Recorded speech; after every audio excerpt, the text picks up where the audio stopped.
ചെയ്തിട്ടുണ്ടോ ഈ വിൻഡോയുടെ സൈഡിൽ ഇരുന്നിട്ടുള്ളവരാണെങ്കിൽ നിങ്ങൾ ലാൻഡ് ചെയ്യുമ്പോൾ ഈ ചിറകിൻ്റെ സൈഡിൽ നമ്മളൊന്ന് നോക്കിക്കഴിഞ്ഞാൽ നമുക്ക് കാണാൻ പറ്റും.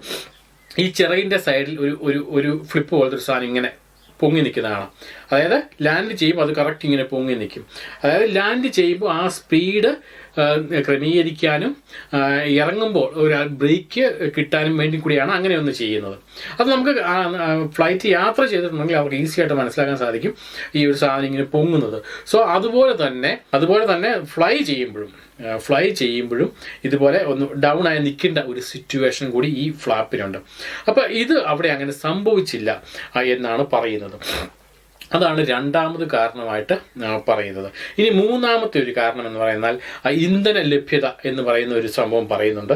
കാരണം ഇന്ധനം പ്രോപ്പറായിട്ട് എൻജിനിൽ എത്താത്തത് കൊണ്ട് ഇങ്ങനെ സംഭവിച്ചതാകാം എന്നുള്ളൊരു സാഹചര്യം കൂടി പറയുന്നുണ്ട്. പിന്നെ അതോടൊപ്പം തന്നെ മറ്റൊരു കാര്യം ഇമ്പോർട്ടൻ്റ് ആയിട്ട് പറയുന്നത്, സാധാരണ രീതിയിൽ ഞാൻ നേരത്തെ പറഞ്ഞ പോലെ 200 അടി 300 അടിയൊക്കെ കഴിയുന്നുള്ളിൽ തന്നെ 200 അടി അല്ലെങ്കിൽ 300 അടിക്കുള്ളിൽ തന്നെ ഈ ടയർ ഈ പറഞ്ഞ പോലെ അകത്തേക്ക് കയറും. പക്ഷേ അതിന് ശേഷവും ഏകദേശം 650 അടി എത്തിയിട്ട് പോലും ഈ ടയർ അകത്തേക്ക് വലിഞ്ഞില്ല. സോ അപ്പോൾ നമുക്ക് ഞാൻ പറയില്ല, നമ്മൾ ഫ്ലൈറ്റ് നമുക്കറിയാം വായുവിനെ എയറിനെ നമുക്ക് ഇങ്ങനെയാണ് കയറി പോകുന്നത്.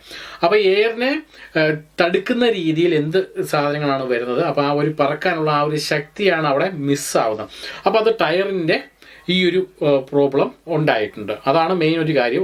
അതോടൊപ്പം തന്നെ ഇത് സംഭവിക്കാൻ മെയിൻ കാര്യം എന്താണെന്ന് വെച്ചാൽ, സാധാരണ രീതിയിൽ ഫ്ലൈറ്റ് ടേക്ക് ഓഫ് ചെയ്യുമ്പോൾ മെയിൻ പൈലറ്റാണ് സത്യം പറഞ്ഞാൽ ഫ്ലൈറ്റിൻ്റെ മെയിൻ ആയിട്ടുള്ള നിയന്ത്രണം ആ സമയത്ത് ഏറ്റെടുക്കുന്നത്.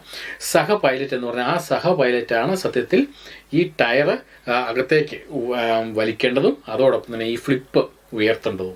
ഓക്കെ, ഈ രണ്ട് കാര്യവും ചെയ്യേണ്ടത് ഈ സൈഡിലുള്ള അല്ലെങ്കിൽ സെക്കൻഡായിട്ട് നിൽക്കുന്ന പൈലറ്റാണ്. ഇവിടെ വിദഗ്ധർ പറയുന്ന മെയിൻ ഒരു കാര്യം, ഈ സെക്കൻഡ് പൈലറ്റ് ഒന്നെങ്കിൽ ടയർ അകത്തേക്ക് ഉൾവലിക്കുന്ന ആ ഒരു ഹൈഡ്രോളിക് മെഷീന് പകരം ഈ പറഞ്ഞ രണ്ടാമത്തെ ഈ ഫ്ലിപ്പ് ഉയർത്തുന്ന ആ ഒരു മെഷീൻ വലിച്ചിട്ടുണ്ടാവും എന്നാണ് പറയുന്നത്. കാരണം ഈ ഏകദേശം ഒരു 650 അടിക്ക് എത്തിയപ്പോഴത്തേക്ക് പിന്നെ മുകളിലേക്ക് ഈ ഫ്ലൈറ്റിന് പൊങ്ങാൻ സാധിക്കാതെ വരുന്ന ഒരു സമയമുണ്ട്. ആ ഒരു സിറ്റുവേഷനിൽ ഇതാണ് തടസ്സം നിന്നിരിക്കുന്നത്.